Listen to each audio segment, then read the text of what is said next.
Above all else, the global history of the river is a history of movement. The movement of goods, the movement of people, and the movement of ideas.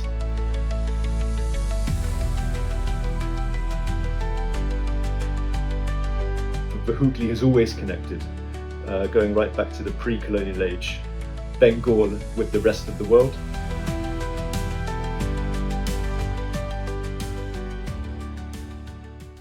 Again, good morning to you all and welcome to this Speaker Series event.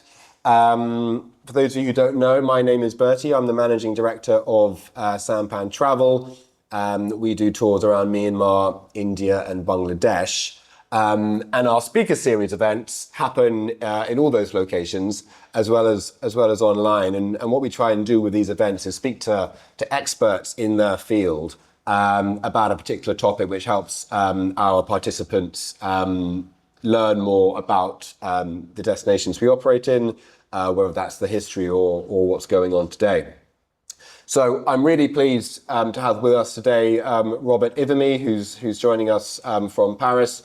Rob is a historian who's written two books which are very pertinent to today's talk. Hooghly, The Global History of a River, which was published, I think, in 2020, which looks at the River Hooghly in Bengal, and Glorious Failure, The Forgotten History of French imperialism in India, published, I think, a year or 2 years ago. We're going to be looking at the subject matter of both books today, or at least Rob is, but particularly about the River Hooghly. So for those of you who aren't aware, the River Hooghly is the main river of Bengal, of West Bengal today. It's an offshoot of the Ganges. What Rob argues in his book is that this river really was one of the most, if not the most important rivers in the world at one point in time. It was, of course, on the eastern banks of the River Hooghly that the British built Calcutta, which at one point was the second city of the British Empire. And of course, for some time, the British Empire was the most powerful and impactful force on the planet. But before the British were on the Hooghly, you had the Nawabs in Murshidabad, who were sort of under the sovereignty of the Mughals in Delhi. And it wasn't just the British who were turning up on the Hooghly. You had the Portuguese and the Dutch and the Danish and the French.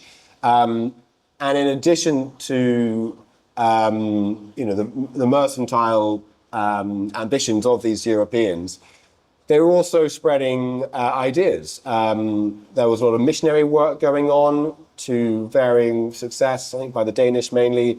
But also what Rob looks at in his book is the impact of the ideas that came out of the French Revolution, and how the French sometimes like to portray themselves as a more democratic alternative to the imperialist British.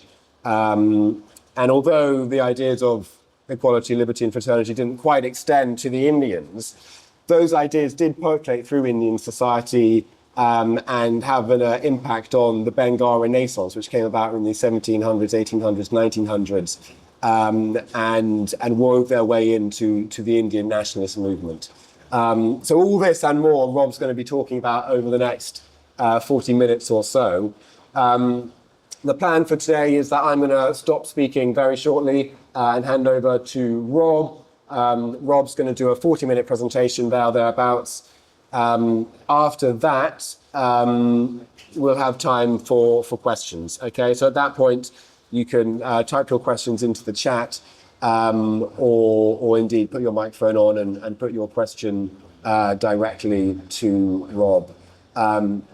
Just a reminder again, we are recording this event will end up on YouTube, on Sampan's YouTube channel. So if you don't want to be on our channel, then better not to turn on your camera and just type it in. But if you'd like to, or you're happy to, then please do turn your camera on.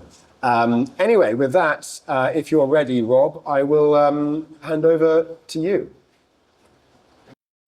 Yeah, thank you, Bertie. Thanks for that introduction, and thanks for the invitation to speak. It's a pleasure to be here. Thank all of you for being in attendance as well. So, for global history of the River Hooghly, let's make a start. I think to begin with, we ought to situate the Hooghly, to think about where it is and why that is important. So the Hooghly is the westernmost branch of the River Ganges. As most of you will no doubt know, the Ganges comes down from the Himalayas. It crosses the plains of northern India. And when it reaches the edge of the Bengal Delta, it separates into a series of smaller distributaries. Today, most of the water of the Ganges crosses the border into Bangladesh, becomes the River Padma, and enters the Bay of Bengal further east. But until the 16th century, the Hooghly was the main branch of the Ganges, carrying its water down to the sea, which goes some way to explaining why the river is so historically significant. Because of its position as, or its status as, the largest branch of the Ganges until that moment, the Hooghly is considered the most sacred branch of the Ganges to cross the to cross the Bengal Delta and enter the sea. It's the original and sacred Ganges. And what that means, of course, is that there are a series of pilgrimage sites along the river, often at the confluence of the Hooghly with other smaller waters, towns like Nabadwip that we will see on the map that follows in a moment. And most importantly of all, the place where the Hooghly, or the Hooghly Ganges, enters the Bay of Bengal. The southern tip of Saga Island in the Bay of Bengal is a particularly important religious site with a large bathing festival taking place every January, the Ganga Sagar Mela. I think I'm right in saying that this is the second largest bathing festival in India after the much better known Kumbh Mela. Here we go. Here's the more detailed map of the Hooghly that I promised. So towns like Nabadwip and Mayapur in the center of the map here are important pilgrimage sites. You can just see Saga Island at the bottom of this map as the Hooghly enters the bay. The 7 sites along the river that are highlighted here, starting with Murshidabad in the north, going down through Plassey, Hooghly, Chandernagore, Serampore, Calcutta, and then finally Saga Island, are the sites that my work about the river has been most concerned with, because for ways that we're going to explore in this talk, they're the sites that are most intimately connected with the river's global history. The talk today is going to focus on the age of empire, the time of Europeans along the river, beginning with the Portuguese. But we need to note, first of all, we know that Romans and Greeks were aware of the River Hooghly, going back to the 1st centuries AD. We know that there were Chinese traders visiting the Hooghly a few centuries later, connections going across the Bay of Bengal, the eastern Indian Ocean into Southeast Asia. So, although our focus will be on the period of European colonialism today, in many ways the global history of the river goes back much further. If you know one place along the river, it's probably Calcutta, which of course grows into the second most important city of the British Empire after London in the 19th century. We might come back to this map later on if we need to refer a little bit more to the Hooghly's geography. So, before we think about the arrival of Europeans, let's set the scene by thinking about Bengal at this moment, the early modern and modern period. So, 1204 is a key date in Bengal history when the region is first brought under Muslim rule.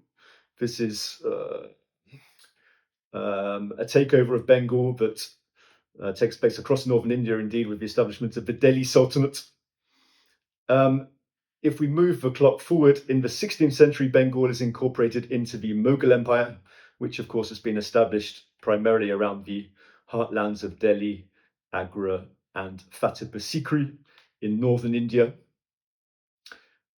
The backdrop to many of the events that we're going to talk about today is actually the separation of Bengal from the Mughal Empire. It's the period when the kingdom of the independent Nawabs of Bengal is established.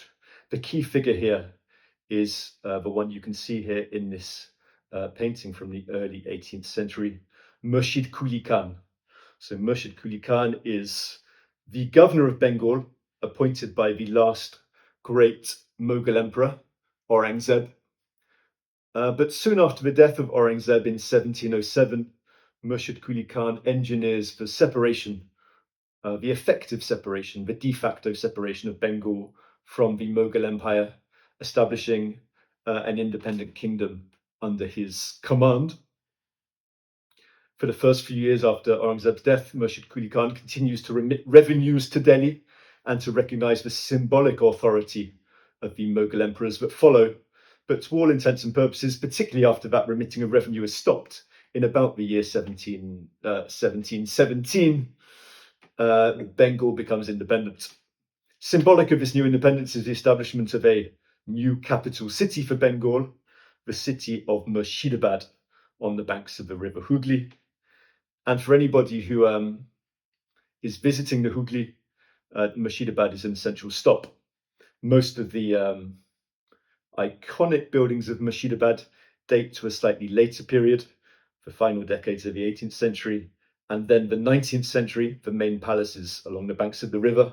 But if you look carefully, you can also find some houses, some tombs, and some mosques dating to the reign of Murshid Quli Khan, including one mosque where Murshid Quli is himself buried.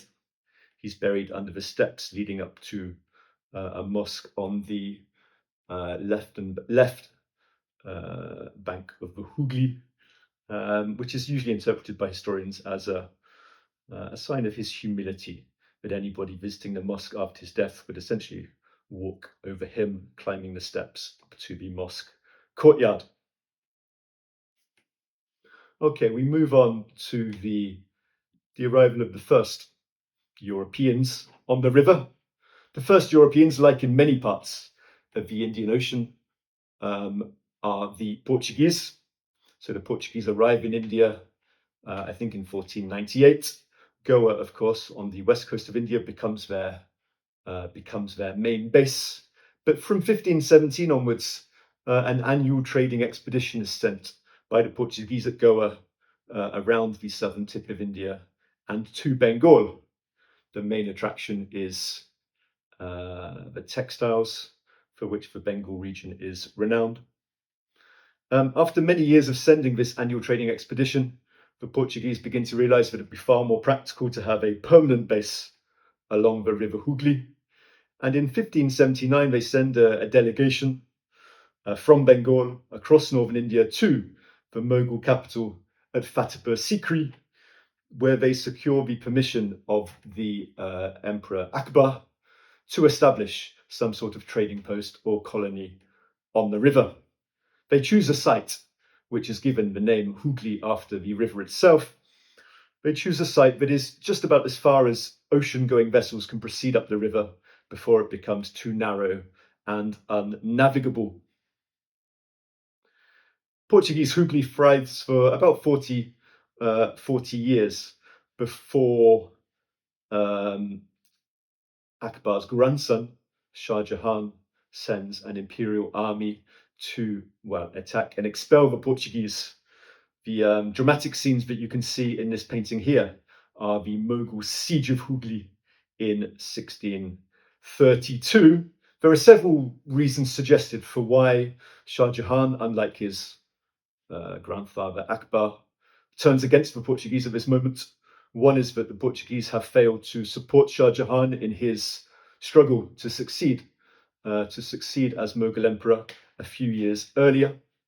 Another is that the Portuguese are refusing to recognize the authority of the Mughal governor on the river and to pay the taxes and duties that are requested of them. The third reason that comes across quite strongly in Mughal records from the period, like the Padshahnama, is that Shah Jahan has warned the Portuguese to stop the practice of trading slaves or capturing and trading slaves in the Bay of Bengal, There is a significant slave market in the town of Hooghly, and it's quite possible this is the reason why, after repeated warnings to cease the practice of slave trafficking, Shah Jahan decides to send an army and expel the Portuguese from the river. Within a couple of years of the Portuguese being expelled, the Dutch move in. They actually move into the ruins of the city of Hooghly, or town of Hooghly, and begin operations there. Maybe this isn't a coincidence. Like in many parts of the Indian Ocean, the Dutch make alliances with local powers that see the Portuguese attacked and often expelled, and the Dutch move in into different sites in their place. About 20 years later, the Dutch moved slightly further downriver to a village called Chinsura, where they established their more permanent base. The painting that you can see here, which is found in the Rijksmuseum in Amsterdam today, is no doubt the best representation that we have of a European trading post along the river in the 17th century. We can see ships in the river belonging to the Dutch. We can see the establishment of some sort of walled compound where the operations of trade are conducted from. This isn't a fortified trading post. The Mughal governors of the time are very wary about allowing the Europeans to construct fortifications, but there is at least some sort of wall to protect Dutch operations. The timber, the wood that you can see on the left of this image, suggests maybe that the Dutch are also involved in building ships, ships perhaps better adapted to the river than some of their ocean-going vessels at this time. As we will see later, the Hooghly is a notoriously difficult river to navigate, and the search takes place to find, or to create vessels better suited for the purpose. One notable aspect of Dutch trade at this time is the trade between Bengal and Japan. Textiles are exported from Bengal, notably silk, and products are brought back from Japan and then onwards to Europe, where a lucrative market is established. The Dutch at this time also, of course, have important trading posts in Southeast Asia, modern-day Indonesia notably, and we see substantial trade between Bengal and those posts as well. The arrival of the British. The British begin operations on the Hooghly in the 1650s, but as some of you might be aware, they make the foolhardy decision about 30 years later to declare war on the Mughals. The war is a catastrophe and sees briefly the British East India Company expelled from Bengal entirely.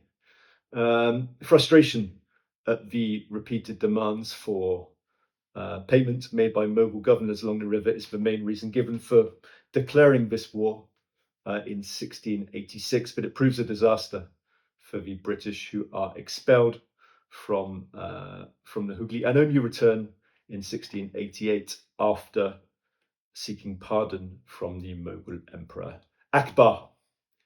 This decision to return to Bengal is a momentous one because it sees the British to decide to establish a new trading post, not on the western side of the river, like the previous European settlements, but on the eastern side. 3 villages are purchased on the left bank of the river, one of which becomes the city of Calcutta. A Fort William, is constructed, and the town first, and then the city of Calcutta grows up around the town. By the end of the 17th century, or let's say by about the year 1710, the first decade of the 18th century, British trade on the river is outweighing the trade of all of the other European companies put together, partly because of the superior investment that the superior finances that the English company is able to raise back in London, partly because of the skill of English mariners, which is renowned. And so we see the very rapid growth of Calcutta in the first decades of the 18th century.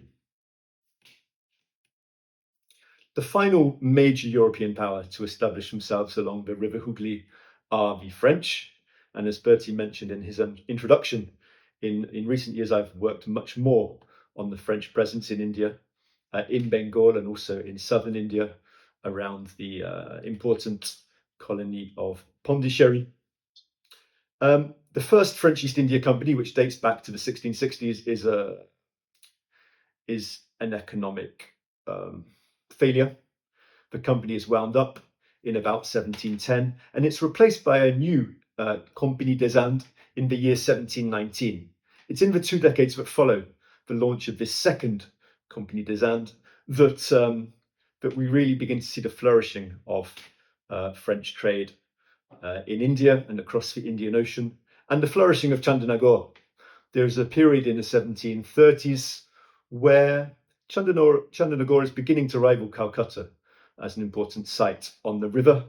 We can see here from the account given by one French visitor, Monsieur Albert, that Chandernagore at this time has a population of about 500 Europeans. We don't know the exact number of free Indians in the colony, but it would have been substantial. And then also a population of 1,500 slaves. European slave trading in the Indian Ocean is something I've tried to bring out in my research. When we think about slavery, we think a lot about the Atlantic Ocean, but the practice of slave trafficking across different sites in the Indian Ocean is far less often recognized. In the case of the French, this is often a traffic of slaves between the east coast of Africa, the French colonies of Reunion Island and Mauritius in the Indian Ocean, Madagascar as well, and then across to India. The figure that you can see here, Joseph Francois Dupleix, is best known, as some of you are no doubt aware, for his actions slightly later in the 1740s and 1750s in southern India, where he's the main figure responsible for establishing a quite significant territorial empire for the French. But before becoming the governor of all of French India, based in Pondicherry, Dupleix has been the leader of French operations in Bengal, and he is in large part responsible for the commercial flourishing of the town between 1730 and 1739. Alongside the trade of the official trade of the Compagnie des Indes, Dupleix is involved in raising capital for the launching of, private trading ventures, often between Chandernagore and other Indian Ocean sites. For example, for trading mocha coffee from the Persian Gulf, or the trade going further towards Southeast Asia and China. The Governor's House, the building that you can see here on this slide, is another very interesting site to visit. Along the Hooghly, it's been turned into a museum, but preserved largely as it was found, I think, in the 18th century, with no relics dating to the time of Dupleix and his successors. Informally, the building is known simply as the Dupleix Palace.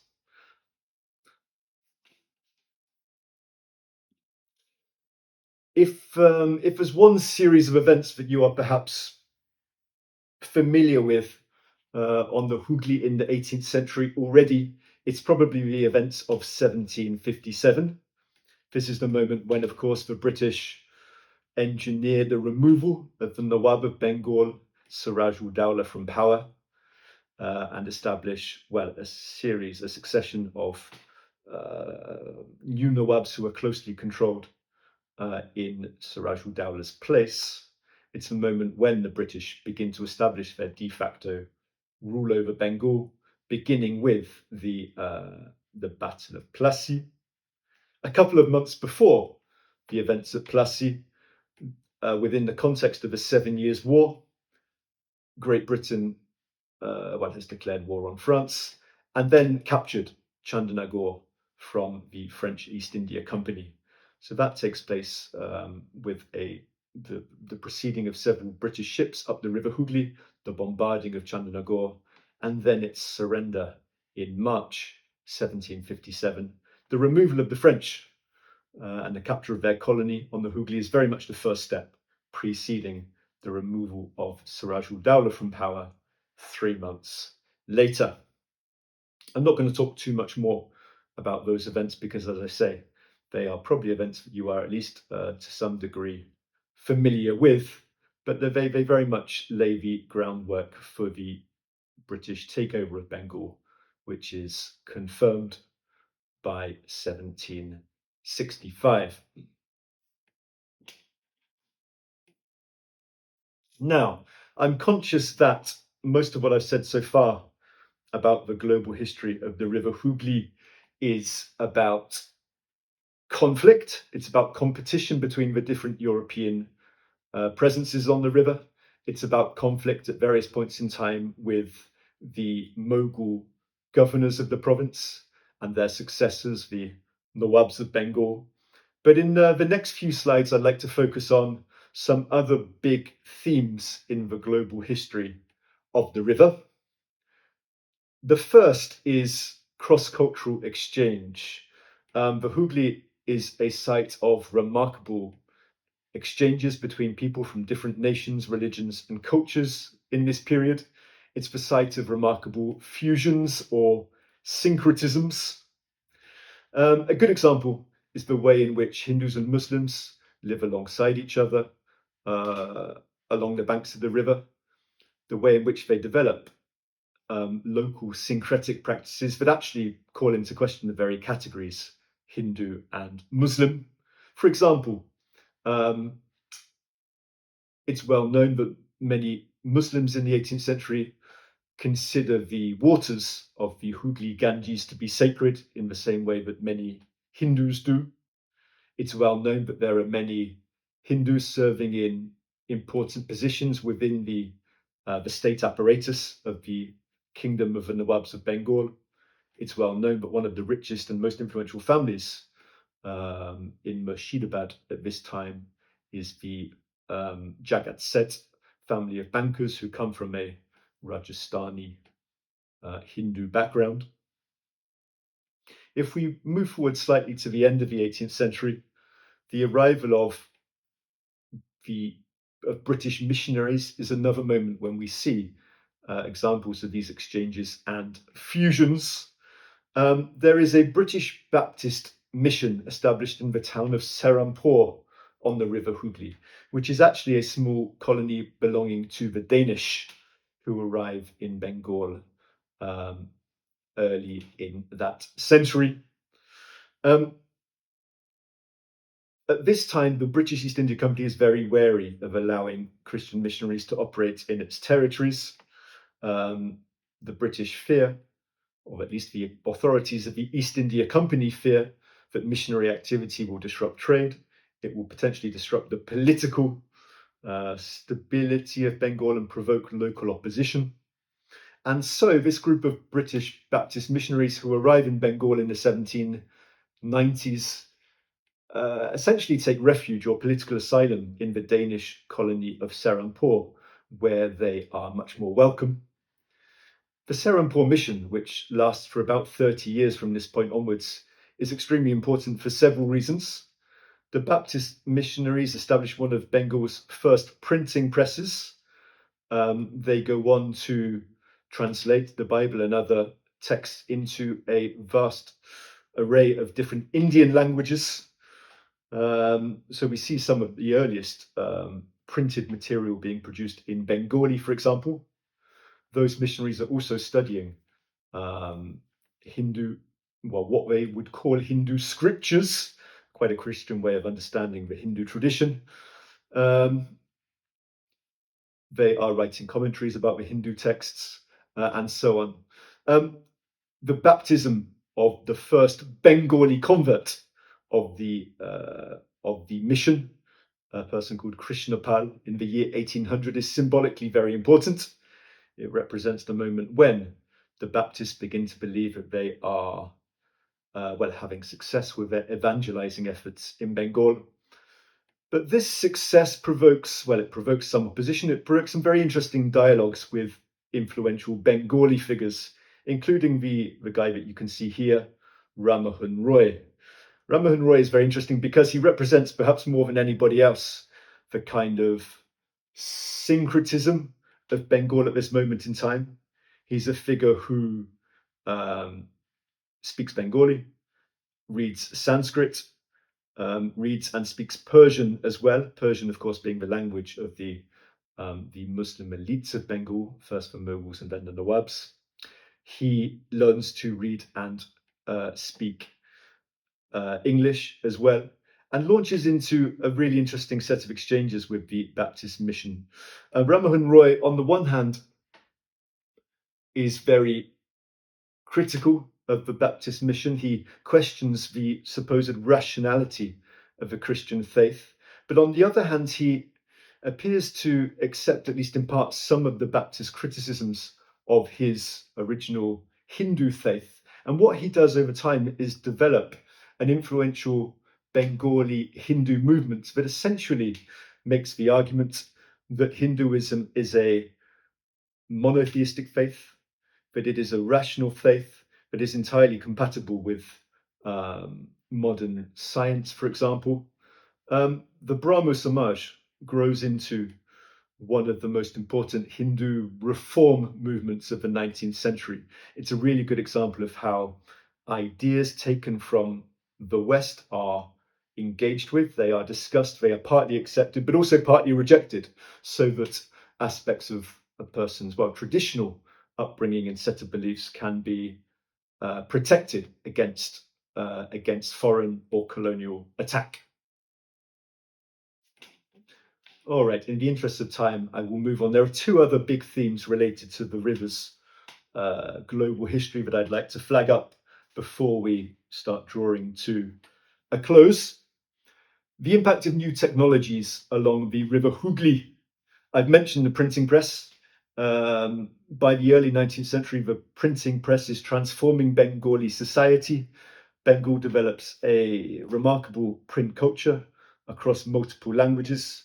We can see that, for example, in the number of newspapers that are being published in Bengal by the 1830s, when the remaining limits on press freedom are removed by the East India Company. So I guess many local people are following the lead of the Baptist mission at Serampore, in the sense that they are beginning to produce publications of their own. They are using this technology of print to their own advantage, or to spread their own set of, well, ideas and knowledge. The second really important technological innovation of the period is, of course, the steam engine. We most closely associate the steam engine with the beginning of the birth of the railways in India, which dates to the 1850. The first or second railway line to be laid anywhere in India is laid up the west bank of the Hooghly from the suburb of Howrah up the river and then across the Gangetic Plain towards Delhi. Of course, later on, the suburb of Howrah becomes a vital part of the city of Calcutta as it grows. The arrival of steam shipping on the river is an important moment as well. I think these new technologies and the way they are deployed in railways and ships profoundly alters how people travel, and therefore their sense of space and time. It's much easier to travel very large distances in a way that seems very quick. Bengal is connected to other parts of India in a way that it perhaps wasn't, or it wasn't so quickly before. Okay. It would be wrong, though, to consider these new technologies, or the introduction of these new technologies, a straightforward process. There is significant adaptation required, for example, to make steamships capable of navigating on the River Hooghly. British engineers struggle to lay railway lines up the western bank of the River Hooghly, contending with an unfamiliar landscape, or soil. Landscape is probably the wrong word, given that we are dealing here with a delta where the soil is often waterlogged, and the laying of railway lines across that terrain presents its own major challenges.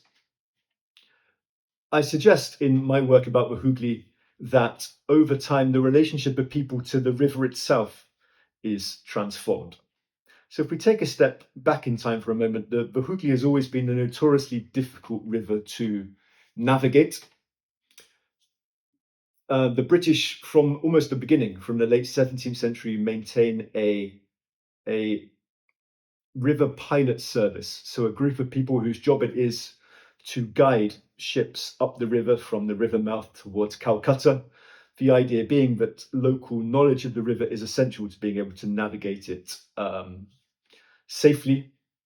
Later on, the British begin to produce their own maps and charts of the river, drawing on their latest hydrological techniques.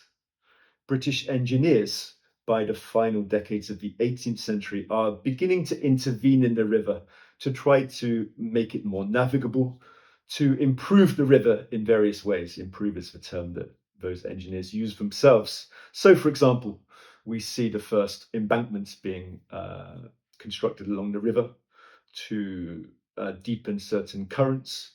We see interventions to try to steer the river into, or keep the river in particular channels. The cumulative effect of these interventions is a different way of thinking about the river as a natural environment. The idea that the river is there to serve the interests of humans and of the British in particular. The idea that the river should be reliable for navigation all year round. A very different relationship to the river is being created to the one that I mentioned right back at the beginning of this talk, of the river as a sacred site. By the late 19th century, the natural environment of the Hooghly has been highly engineered. It might be wrong by this point in time to really talk about the river as a natural environment indeed. Such has been the effect of these interventions. If we look closely at this map of Calcutta from the year 1909, we can identify various ways in which the water of the Hooghly has been used to aid the growth of the city of Calcutta. We can see, for example, that there are a series of canals branching off from the river going eastwards towards the rest of the Bengal Delta. These canals are intended to connect the river with, boat routes going all the way across to Assam and Dhaka and Chittagong in the east. We can see that a series of tanks have been dug. If we look closely, we can see some blue squares on the map. These are sites where river water is being stored so that it can be used for the purposes of, drinking and sanitation. We can't see it here, but by this time, a series of underground sewers have been dug, taking water from the river to try to flush out the waste of the city of Calcutta. It's worth saying that by this point, by the end of the 19th century, Calcutta is a city of about 1 million people, if we count suburbs like Howrah that you can see on the western side of the river here. By the standards of the time, I suggest that, 1 million people essentially makes Calcutta a mega city. It's grown very quickly. It's the second city of the British Empire. But the growth, the success of Calcutta is very much reliant on mobilizing or harnessing the Hooghly and using it towards, the ends of the people who are living in the city. The other big innovation that we can see here is the construction of docks. If you look closely at the southern part of this map, just where the river bends away to the right, you can see two large docks that have been built very recently in the 1890s in the area of Kidapur. For many years, the British engineers struggled to understand how to build wet docks within the saturated, waterlogged soil of the eastern bank of the River Hooghly. In the 1890s, they finally succeed in doing so. They present this success as a vital victory in the struggle between man and nature. They talk about nature finally being conquered. But there are many examples of how that conquest of nature is, well, far from absolute. To give you one example, in 1864, Calcutta is struck by a very serious cyclone that destroys a lot of houses, destroys most ships that are stationed in the river, and causes a substantial loss of life. The British don't see the cyclone coming. They struggle to understand what a cyclone is. And so their understanding and therefore their control of the natural environment of Bengal remains an incomplete one. Okay, two slides to finish with. Thinking about the Hooghly in the 20th century, or bringing events right up to the present day. In the 20th century, the global importance of the Hooghly begins to wane. Calcutta loses its status as the economic capital of India, probably to Bombay. It loses its status as the political capital of India to Delhi. When partition arrives, the Bengal Delta is, of course, divided into two. The Hooghly is awarded to India, but many of the waterways branching off from the Hooghly to go eastwards across the Delta now find themselves on the other side of the border in East Pakistan. When we think about what a delta is, we can begin to realize just how unadapted to a delta the idea of partition is. That's something maybe we can talk more about in questions. Rivers, of course, don't respect national borders that have been imposed by a departing colonial power. 1947, the independence of India and of Pakistan, is a moment when significant restrictions are placed on immigration and emigration. Crossing national borders becomes much harder after 1947 than it was in the age of empire. So in many ways, this is the moment when the great cross-border movements characteristic of the Hooghly's time in the global spotlight come to an end. Above all else, the global history of the river is a history of movement, the movement of goods, the movement of people, and the movement of ideas. Finally, then, the Hooghly today. Again, we could talk more about the Hooghly today, perhaps in the discussion that follows in a minute. In many ways, the Hooghly Basin, the Indian state of West Bengal, is booming today. The population is an estimated 1 million people, at least 40 million of whom live in close proximity to the river. The economy is growing rapidly, but the Hooghly suffers many problems. Pollution, excessive engineering interventions, more and more extreme weather conditions, and in the lower reaches of the river, the threat posed by rising sea levels. Clearly, many of these problems have their origins in the colonial period that I have discussed today, the idea of engineering interventions to improve the river.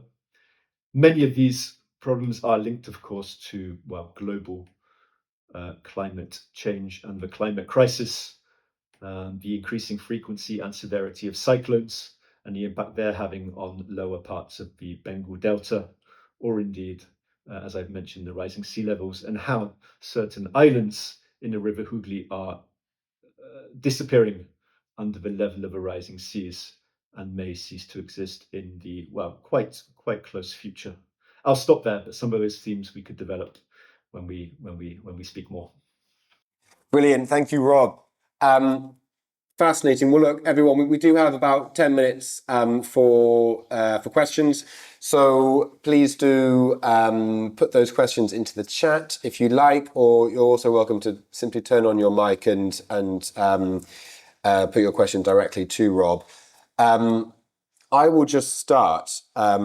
Rob, one of the things I found so interesting about, both your books actually, but also what I've come across in other books looking at the period, is how much events in other parts of the world had an impact on Bengal, what's going on in Bengal. So, for example, the US War of Independence, the 70 Years' Wars, French Revolution, Napoleon. I mean, in a way, that rivalry between Britain and France, just how much that played out on the Hooghly. And I wonder if you can speak a little bit about some of those global events happening many thousands of miles away, and how they had a huge impact on what was going on in India at that time. Yeah, that's interesting. I guess the global history of the river is, of course, on the one hand about people coming from elsewhere and influencing events in Bengal. But yeah, it's very much about how events in other parts of the world are having an impact as well. Um, we are accustomed to thinking of the 20th century as being the period of, well, the two world wars. But if we wind the clock back, many historians now recognize that the War of Austrian Succession that sees Britain and France fighting in southern India, the Seven Years' War, and then the War of American Independence. These two are global conflicts. They're taking place in Europe. They're taking place in North America, in the Caribbean, around the coastline of Africa, and in the Indian Ocean, including in India. Um, yeah, maybe just to pick up on one of those and to talk more about it as an example. Um, I mentioned the Seven Years' War and the British takeover of power in Bengal, so maybe let's focus on the War of American Independence. In the years between the return of the French to Bengal in 1765, they had their colony of Chandernagore restored to them.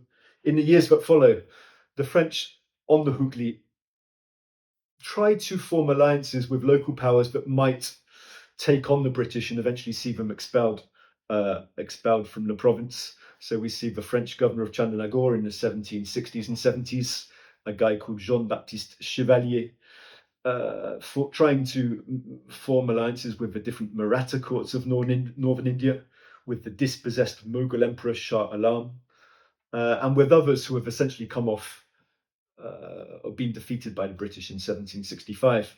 It's only when the War of American Independence begins that Chevalier and his compatriots in Chandernagore eventually belatedly receive the support of the French government back in Versailles. So we see the sending of a final large French expeditionary force to India within the context of the War of American Independence in about the year 1780. That intervention comes too late. The War of American Independence is a success for the French in the sense that they help America to get its independence from the British Empire, but it's a defeat in the Indian theatre of war, where there is no substantial blow struck to British supremacy in Bengal and indeed in large parts of southern India. But yeah, that would be a really good example of how global events are affecting the Hooghly in this period. The other example that you mentioned in your introduction, Bertie, is the French Revolution. When the revolution starts in France, there is a similar revolution launched within the colony of Chandernagore, where the French residents, refused to recognize the authority of the royal governor and eventually establish a more representative political system with its own constitution. I describe that new system of government as more representative, but there are some important qualifications to make. It's essentially only the French population of Chandernagore that is enfranchised in the year 1791 when this new constitution is issued. So the Bengali or the other non-European residents of Chandernagore don't see themselves granted the same political rights as the French. In other words, the rhetoric of the revolution, liberty, equality, fraternity, only goes so far, and large numbers of people, including non-Europeans and indeed all women, are excluded from the benefits that the revolution is, supposed to be delivering. So following on from that, I mean, at the beginning of your second book, Glorious Failure, you posit the idea that a French India, you know, could easily have happened if events had turned out differently, and you sort of have the scenario of a French-speaking Indian prime minister, celebrating independence.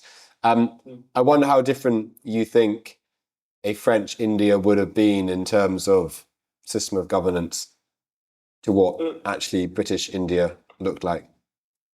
Yeah, that's interesting. I think one of the reasons why the French plans to establish a lasting empire in India don't last is perhaps because the importance of Bengal wasn't really recognized by certainly by all Frenchmen and by those making decisions back in Paris, whether that's French government ministers or the directors of the French East India Company. So the British realized, I think, by the 1750s that Bengal is the most important and most valuable province or region of India where they need to focus their attentions going forward.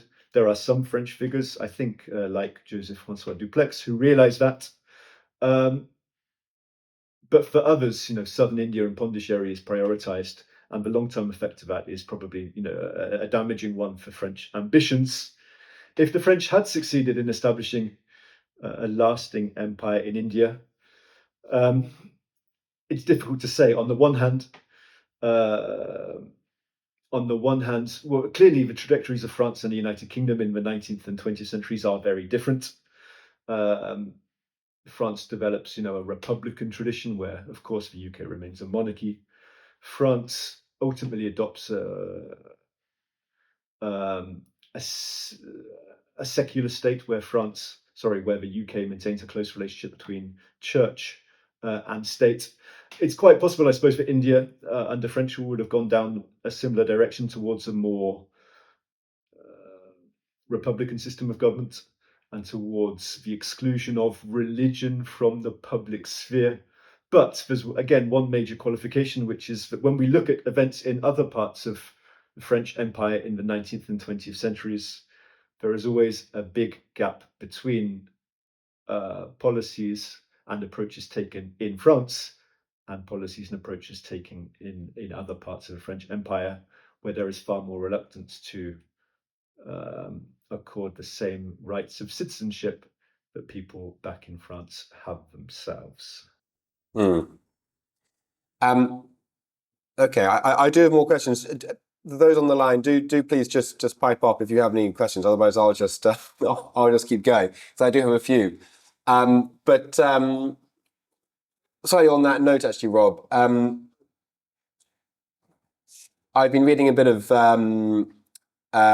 Ira Makoti, who we spoke about the other day, and also William Dalrymple, and they seem quite aligned in the idea that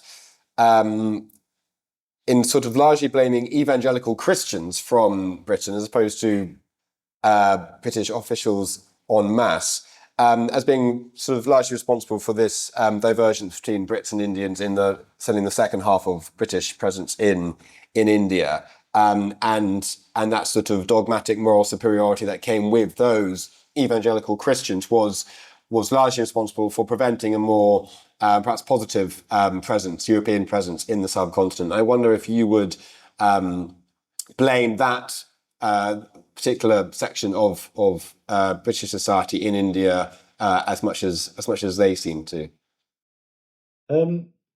Well, for sure, the early decades, or let's say the 1830s, represents a significant change in British approaches in India. So before the 1830s, the East India Company has viewed missionary activity with a lot of reservations or with suspicion, as I mentioned. The 1830s sees the East India Company and its government in Bengal taking on a far more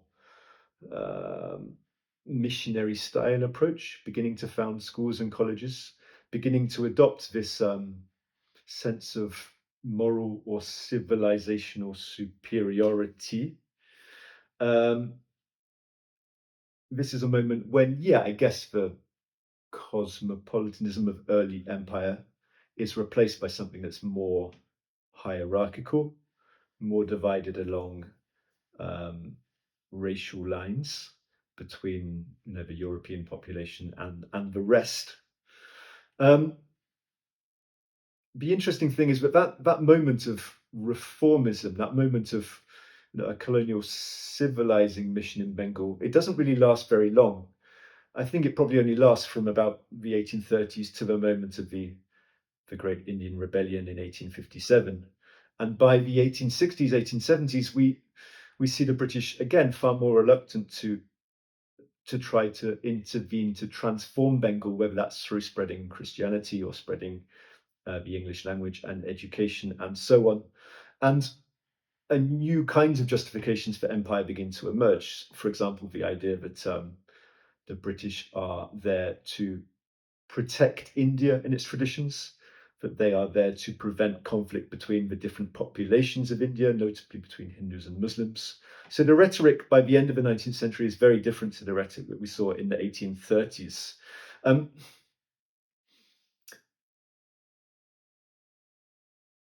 not sure if that rhetoric by the end of the 19th century is any less founded on an assumption of superiority. I think that assumption of European superiority remains, and in that sense, I guess I'd be reluctant to simply put the blame on evangelical reformers from a slightly earlier period.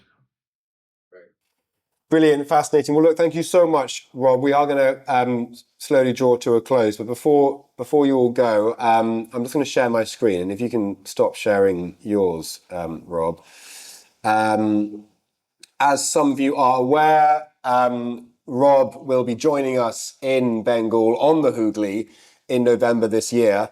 The Great Hooghly Bazaar is a brand new journey that Sampan is running with Rob, looking at all of what Rob has spoken about today and more.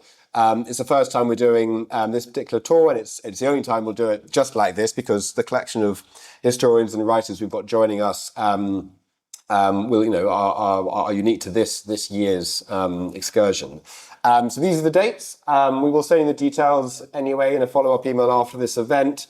It's going to be a sort of 11-day tour in total with 7 nights on the boat on the Hooghly, and we're going to be travelling, starting in Calcutta, travelling to places such as Serampore, where the Danish were, Chinsara, where the Dutch were, Chandanagar, where the French were, so places that Rob has spoken about today. Plassey, of course, where the great battle was, Murshidabad, where the Nawabi Mughal capital was, and even to Gore and Raj Mahal, which we haven't spoken about today, but very few travellers get up that far on the Hooghly these days, so we've actually diverted or extended the route that this vessel usually takes to go a little bit further and deeper into the history of medieval Bengal.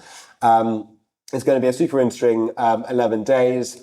We have Sam Dalrymple with us, who many of you will be familiar with, who's done a recent book about the partitions of India, particularly Bengal. So he'll be with us throughout the 7 days on the boat. Rob, of course, who needs no introduction anymore, will be with us again throughout the 7 days on the boat. Nilanjana Roy is a fantastic literary critic and author from Delhi, who will be moderating the programme of talks throughout the 11 days. She's recently been on the panel for the Booker Prize this year, so she's a wonderful person to have with us, interlocking with our speakers. We also have Pankaj Gupta with us in Calcutta, who's done some excellent work on the Yamuna River in Delhi, looking at the ecological threats and future of India's rivers. And more speakers to be announced soon. So we will send this itinerary. It's it really is a once in a lifetime opportunity. So we'd love to see you there in November. We'll send you the details. But for now, a huge thank you to Rob for taking time out on Sunday to join us. We will send you the recording of this video in case you had to drop out early or you arrived late. And we will be doing more events both online and in person throughout the next 12 months, and we'll keep you updated on those. So from me, thank you all very much, and we'll be in touch. Thank you. Thank you very much. Thank you.